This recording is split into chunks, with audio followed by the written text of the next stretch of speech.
teman-teman yang berbahagia, jumpa lagi dengan saya Fata di channel Studi TV. Dalam pidatonya, Kang Deddy Mulyadi menjelaskan pasca 100 hari kerja masa jabatan beliau menjadi Gubernur Jawa Barat, di mana Kang Deddy Mulyadi tidak mengharap perhatian simpatik dari para politisi, para elit di dalam menjelaskan tentang apa aja yang dikerjakan beliau selama menjadi Gubernur Jawa Barat.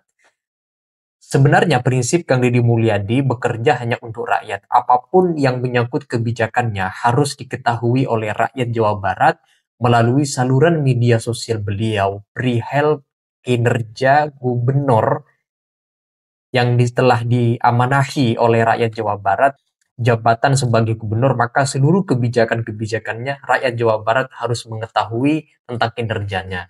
Nah, selengkapnya teman-teman, mari kita simak pidato Kang Deddy Mulyadi yang menyinggung 100 hari kerja beliau dan arah kebijakan beliau selanjutnya apa aja kejutan-kejutan yang akan dilakukan oleh Kang Deddy Mulyadi sebagai Gubernur Jawa Barat pasca 100 hari masa kerjanya. Nah, untuk itu mari kita simak videonya berikut ini. Assalamualaikum warahmatullahi wabarakatuh. Sampurasun. Seluruh kekhidmatan kita, rasa dan cinta kita hamparkan pada seluruh semesta yang menjadi jalan hidup kita dan jalan kita kembali. Tuhan mentakdirkan kita untuk menjadi bagian dari dunia, bagian dari bumi. Karena Tuhan mentakdirkan kita menjadi bagian dari bumi, maka kita harus punya adab, maka kita harus punya sopan santun pada bumi ini. Karena kita adalah bagian dari bumi ini. Jangan pernah di hati kita ada kesombongan diri bahwa kita bisa menaklukkannya, sementara kita masih butuh air untuk diminum. Jangan pernah kita memiliki kesombongan diri bahwa kita akan menguasainya, sementara oksigen harus kita hisap. Jangan pernah kita ada kesombongan diri bahwa kita harus menguasainya, sementara matahari setiap hari masih kita butuhkan untuk energi hidup kita. Jangan pernah kita ingin memperbudaknya, sementara kaki kita, bumi kita, tanah kita adalah bagian yang kita pijak. Prinsip-prinsip dasar ini sesungguhnya merupakan rangkaian dari pelajaran besar, sebuah citra dan sejarah peradaban orang Sunda menyebut buminya sebagai Sunan Ambu. Karena buminya disebut Sunan Ambu, maka dia diminta untuk memperlakukan tanah, air, udara, matahari, dan anginnya itu seperti memperlakukan ibunya. Karena memperlakukan ibunya, maka dalam setiap waktu dia membukukan badannya, bahkan mencium tanahnya sebagai bentuk rasa khidmat, rasa cinta, rasa sayang, rasa penuh kasih. Dan dari interaksi itulah lahirlah manusia-manusia yang bahagia, manusia yang dalam dirinya penuh dengan penyerahan diri secara totalitas. Tak pernah sedikit pun ada rasa galau, tak pernah sedikit pun dalam dirinya rasa bimbang. Karena apa? Tidak pernah takut dalam dirinya rasa lapar. Karena apa? Karena seluruhnya alam raya sudah mengaturnya dalam lakon kehidupan.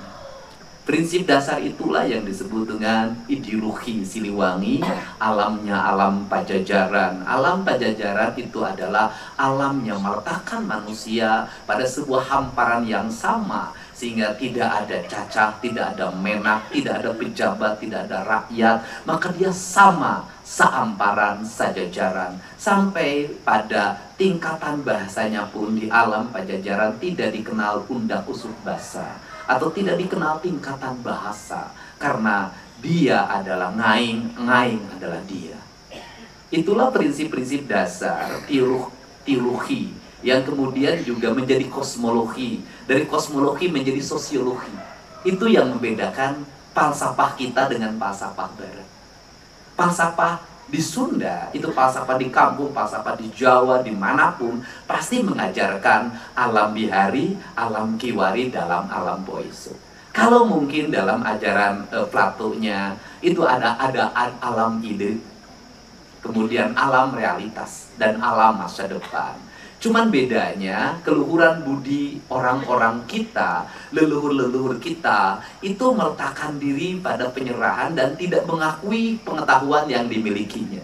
Karena dia tidak mengakui pengetahuan yang dimilikinya, hirup ukur sasamperan, awak ukur sasampayan, sariring riring dumadi, sarengkak saparipola, sadaya kersaning gusti. Dia menulis itu tidak diakui sebagai karyanya. Dia membuat cerita narasi tidak diakui sebagai karyanya, maka tidak dikenal itu hak cipta dalam dirinya. Karena tidak dikenal hak cipta dalam dirinya, maka novel-novel indah dalam cerita rakyat tidak ada satupun itu punya siapa dan karangan siapa dan boleh dipergunakan oleh siapapun tanpa membayar hak cipta. Karena apa? Karena dia sebagai penulis, dia sebagai pengarang cerita, dia hanya dititipi oleh sang semesta untuk disampaikan. Maka dia tidak boleh meraih untung dari apa yang dia ucapkan. Sebuah nilai yang sangat tinggi. Untuk itulah akhirnya kita tidak bisa mengklaim sebagai sebuah pengetahuan. Karena kita tidak mengklaim sebuah pengetahuan, maka pada akhirnya pengetahuan yang ada hak ciptanya itu yang mendominasi dalam narasi pikiran kita. Dari seluruh pengetahuan yang dibawa dari berbagai tempat ke tanah ini, peradaban membuktikan sampai hari ini tidak bisa mewujudkan namanya peradaban. Saya katakan, sampai hari ini, baik mazhab politik, mazhab sosial, mazhab ekonomi, mazhab teknologi, sampai hari ini tidak bisa mewujudkan namanya peradaban. Akhirnya setiap orang pasti memiliki kerinduan terhadap masa lalunya, karena dia tidak bisa menemukannya di hari ini. Sehingga Mas Sujewo, Mas Tejo pasti bercerita Majapahit. Kalau Bang Helmi Yahya pasti bangga terhadap Sriwijaya. Sehingga cerita rendang di Palembang menimbulkan kemarahan bagi dirinya. Itulah bedanya orang Sunda dengan orang Sriwijaya. Orang Sriwijaya itu urusan rendang saja bisa melahirkan kemarahan. Orang Sunda diinjak kepala pun tidak pernah marah. Itu beda. Kemudian juga kita bercerita juga tentang Majapahit. Bosman Mardigu itu kan Majapahit. Nah, semuanya itu pasti bercerita tentang masa lalunya. Kenapa bercerita masa lalu? Karena tidak bisa menemukan hari ini apa yang dia idamkan dan apa yang dia rindukan. Seseorang yang pernah berpisah dengan orang yang dicintainya, kemudian tidak bisa menemukan lagi, dia pasti mengenangnya sepanjang hayat. Tetapi kalau ada menemukan yang baru, yang jauh lebih baik dan membahagiakannya, dia akan melupakannya. Selama dia tidak bisa menemukan yang baru, maka orang pasti mengenang yang lama. Cerita kepemimpinan, orang pasti bercerita Soekarno. Bicara tentang Pancasila, bicara tentang ideologi, bicara tentang arah politik, bicara tentang arah kebangsaan. Kenapa? Karena nggak bisa menemukan sosok itu. Tetapi apabila ada sosok yang mampu mewujudkan pikiran dan gagasan sosok baru, orang akan bercerita masa lalu, tetapi orang akan mulai bicara masa depan. Nah, kemudian ini yang saya sampaikan. Saya, Pak Wagub yang saya hormati, saya tidak akan bercerita bahwa kepemimpinan 100 hari ngapain. Kepemimpinan 100 hari itu kan bagaimana kita kontrak dengan media. Kalau kita kontrak dengan media puluhan miliar, maka seluruh media akan menceritakan kepemimpinan 100 hari. Kepemimpinan saya tidak mau diceritakan oleh para pengamat. Saya tidak mau diceritakan oleh para elit. Saya ingin diceritakan oleh rakyat. Yang lahir dari hati, yang lahir dari pikirannya, yang lahir dari apa yang ditemukan dalam dirinya. Apakah rakyat kita walaupun disebut IQ-nya di bawah 76, bagi saya nggak penting. Kenapa? Karena saya punya tesis. Daerah-daerah yang dianggap intelek, daerah-daerah yang rakyatnya dianggap akademis, selalu gagal memilih pemimpinnya. Boleh buktikan. Daerah yang, desa yang orang pinternya banyak, biasanya pemimpinnya selalu hadir yang pemimpin yang tidak sukses. Kenapa? Karena orang memimpin dengan pikiran, bukan dengan hati. Bagi saya, pilihan yang terbaik dalam hidup bukan pikiran, tetapi hati. Karena hati tidak bisa dibohongi. Inilah atraktif kepemimpinan. Karena atraktif kepemimpinan, maka saya menyampaikan pada semua. Di sini banyak para pegawai pemerintah Provinsi Jawa Barat. Kalau kita membangun kerangka berpikir pembangunan hanya didasarkan pada angka-angka yang ada dalam catatan anggaran belanja daerah, sampai kiamat daerah tidak akan pernah maju. Kenapa? Karena harapan kita hanya pada angka itu. Sekali lagi, kalau kita memimpin sebuah daerah menganggap bahwa buku yang kita pegang namanya anggaran belanja daerah adalah kitab suci yang sakral, maka pikiran kita hanya jangkauannya pada angka itu. Tetapi kalau kita mengatakan buku APBD adalah instrumen kecil dari sebuah cita-cita besar tentang peradaban, tentang pembangunan, tentang keinginan, tentang masa depan, maka kita akan meraih sesuatu yang tidak ada dalam pikiran kita. Ketika kita bertemu orang membawa buku dan mengantarkan sebuah proposal, maka orang itu hanya akan memberi maksimal paling tinggi apa yang ada di proposal itu. Ketika kita bertemu dengan orang, kita tidak memiliki harapan apapun kecuali kita ingin bertemu karena rasa rindu dan mencintainya, kita akan mendapatkan segalanya.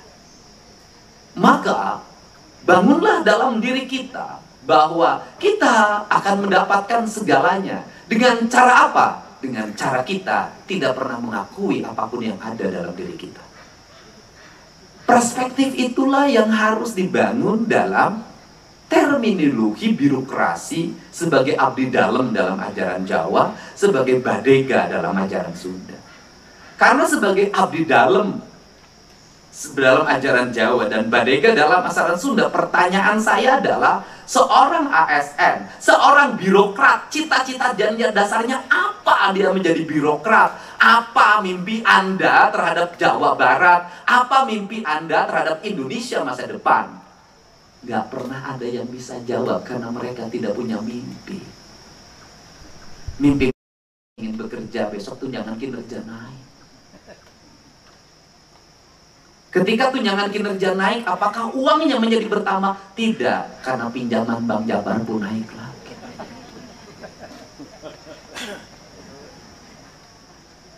Ketika seorang manusia menganggap rezekinya itu ada pada catatan kertas gaji dan pendapatan yang ada yang diatur oleh negara, maka rezekinya hanya sampai di situ. Ketika kita tidak berharap pada itu, bahwa pengabdian kita adalah pengabdian sejati, pengabdian kita ada apapun kita korbankan untuk sebuah pengabdian itu, maka hamparan rezeki akan Anda dapatkan dari seluruh pesada alam ini. Ini catatan penting tentang negara. Ini catatan penting tentang hidup. Saya selalu membuat analogi tentang kehidupan ini. Cerita ibu saya yang sekolahnya SD tamat kelas 1, tidak bisa baca tulis, mengelola 9 anak, 9-nya sukses tanpa satu jengkal pun tanah yang terjual dalam kehidupan. Maka kenapa saya nggak begitu kagum terhadap tokoh-tokoh ekonomi itu? Kenapa nggak penting bagi saya? Kenapa? Karena negeri ini sudah berulang-ulang saya ngomong, sudah berapa gunung yang hilang, sudah berapa kilometer mil laut yang hilang, sudah berapa miliar kubik pasir yang hilang, sudah berapa ton emas hilang, sudah berapa miliar kubik nikel yang hilang, batu bara yang hilang. Pertanyaannya adalah, apakah negeri ini makmur? Apakah negeri terbebas dari hutang? Tidak.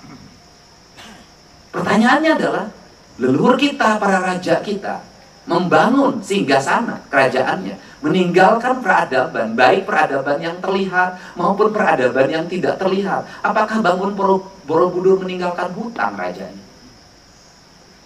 Apakah bangun Prambanan rajanya meninggal hutang? Oke, kita turun zaman Belanda. Belanda membangun jaringan kereta api, Belanda membangun bendungan, Belanda membangun jaringan jalan, Belanda membangun pangkalan udara, bahkan pangkalan udara yang dibangun oleh Belanda jauh lebih banyak dibanding kita merdeka. Bahkan kita yang gagah ini, yang ngaku ahli pembangunan, yang ngaku ahli ekonomi, kantornya pun masih di kantor gedung peninggalan Belanda. Kantor bekas Belanda, jalan bekas Belanda, pelabuhan peninggalan Belanda, irigasi peninggalan Belanda. Kenapa kita justru hutang kita banyak?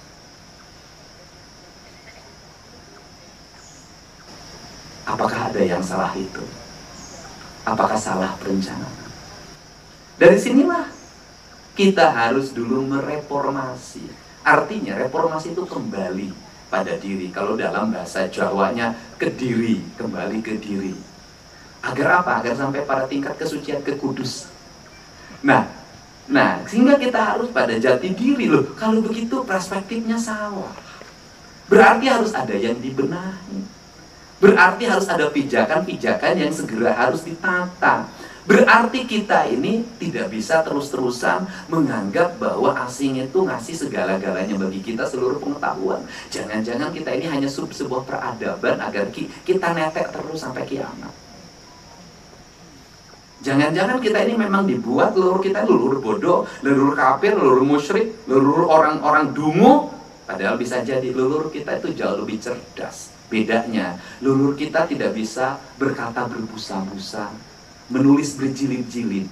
Dia lebih memperlihatkan diri dalam perilaku hidup yang nyata. Dia merubah pola hidup dengan tauladan, dengan karya dan dengan cinta, bukan dengan kata-kata. Inilah sebenarnya. Untuk itu, apa? Saya meminta maaf nih pada semua. Karena saya memimpin itu menjalankan titah. Bukan hanya sekedar titah undang-undang. Bukan hanya titah tentang sebuah keputusan yang menetapkan saya. Tetapi ada yang lebih tinggi dari itu, titah leluhur. Karena itu titah leluhur, maka saya akan menjalani menapaki itu. Bagi saya, APBD adalah instrumen. Bagi saya, birokrasi adalah bagian dari instrumen itu. Tetapi yang lebih besar dari itu adalah saya ingin mengembalikan seluruh alam Sunda itu minimal dari sisi kebijakan kepada alamnya. Minimal tidak ada lagi peristiwa di mana 20 orang meninggal terkubur di atas bebatuan. Dan kemudian keluarganya ditinggalkan secara sia-sia. Sedangkan empunya yang merasa diri paling hebat itu ternyata 1 rupiah pun tidak bertanggung jawab. Sehingga dari situ, sebentar lagi Agustusan, jangan terus-terusan kita menyebut kata pribumi, kata pribumi, kata pribumi. Ingat, dulu yang berkhianat pada bangsa ini juga pribumi. Dulu yang menjadi bagian dari kolonial juga pribumi. Dulu Pajajaran juga runtuh, hancur karena pribumi. Tidak juga. Manusia itu, akhirnya saya punya kesimpulan, tidak ada orang asing, tidak ada orang Tiongkok, tidak ada orang Korea, tidak ada turunan Majapahit, tidak ada turunan Timur Tengah, tidak ada turunan Mataram, tidak ada turunan Pajajaran. Universalitasnya adalah tergantung pada hatinya. Jiwa hianat ada pada siapapun dan akan dilakukan pada siapapun. Ideologinya, mau kapitalis, mau komunis, jiwa hianat itu ada. Sehingga saya nggak mau lagi berdebat urusan ideologi lagi. Itu sudah nggak penting lagi. Saya ingin bicara manusia itu berdasarkan rasa dan cintanya. Nggak lagi mau ngomong ini haknya pribumi yang di sini. Kamu orang situ tetap saja pada karyawanmu saja kamu menindas, tidak ngasih BPJS, tidak ngasih perlindungan apapun. Kamu lebih jahat daripada Belanda sekalipun. Karena simbolisasi pribumi, simbolisasi agama itu seringkali dibawa sebagai simbol kekuasaan dan simbol kepentingan. Dan seringkali kita mempertuhankan simbol-simbol itu, melakukan pembelaan tanpa menggunakan nalar, yang pada akhirnya kita tidak mendapat apa-apa. Sehingga kita nggak bisa lagi. Bisa jadi orang yang dekat dengan saya tidak mesti harus orang Sunda, tidak mesti harus turunan Sunda. Kalau jujur nggak apa-apa, Palembang juga jadi direktur, bagi saya nggak masalah. Itu nggak ada urusan saya. Toh Persib juara juga kan pemainnya dari luar, bisa juara. Kalau ngandelin di dalam pemain Jawa Barat semua tentu jadi juara. Karena apa? Abadnya sudah berbeda.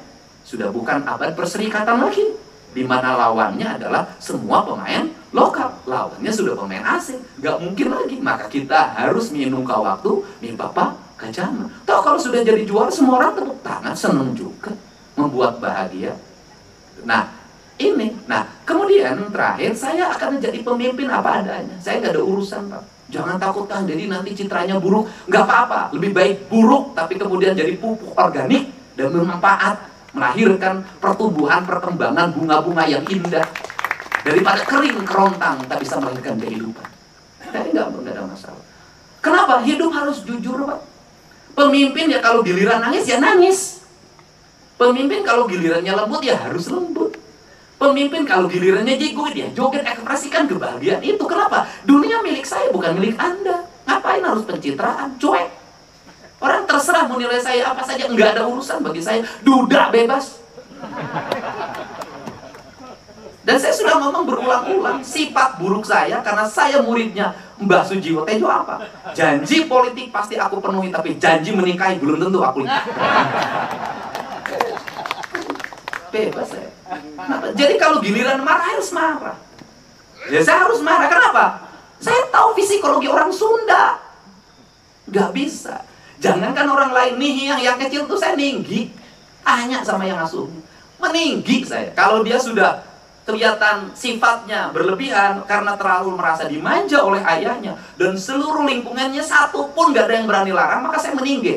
Kamu ambil buku, ambil tas, masukin di tas. Anak saya itu kalau udah malam disuruh tidur itu main karena sering dengan teman-temannya sekampung. Jam 9:30 nggak mau tidur. Dia, aku pengen sakit ayah, aku pengen nggak mau bobo ayah. Pokoknya aku nggak mau bobo ayah. Aku bawa ke barak ayah. Orang lain kan takut dibawa ke barak. Anak saya tuh nantang. Apakah saya mundur? Enggak. Saya tuh sadis. Maka saya ambil baju di lemarinya, masukin ke tas, masukin koper, dan simpen. Pergi kamu dari rumah ini. Jangan pernah bertemu ayah lagi. Ayah nggak mau punya anak yang tidak punya arah dalam hidup. Apa yang dilakukan oleh dia?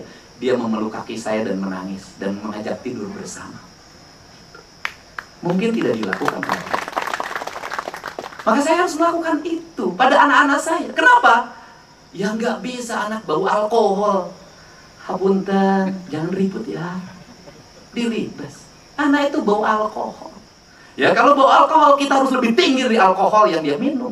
Derajatnya. Kalau dia yang diminumnya adalah alkoholnya adalah yang diminumnya misalnya 10%, maka saya harus 30% maboknya.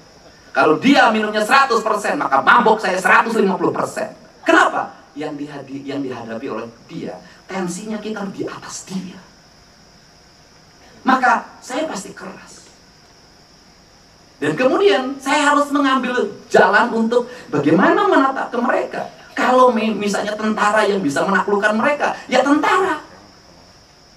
Kenapa? Ibunya sudah nggak sanggup, bapaknya nggak sanggup. Kenapa? Orang dia bau ciu kok. Orang dia setiap malam nggak tidur, main game online kok sampai jam 3. Orang dia cabut sangkur kok, dia tusuk orang kok. Yang bisa ngendalin itu, yang tusuk orang itu, ya harus ahli tentara. Gak ada masalah.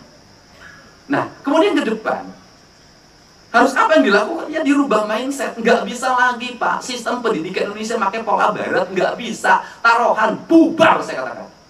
Kenapa? Beda Pak. Barat itu menempatkan sistem pendidikannya dengan konsistensi negaranya. Anaknya tidak boleh dicubit di barat, iya, bener. Tapi negaranya tertib. Nggak bisa anak kecil beli rokok, nggak bisa anak kecil minum, nggak bisa anak kecil nonton, nggak bisa anak kecil naik motor, nggak bisa anak kecil melakukan tindakan yang dilakukan oleh orang dewasa. Nggak bisa, negaranya hadir.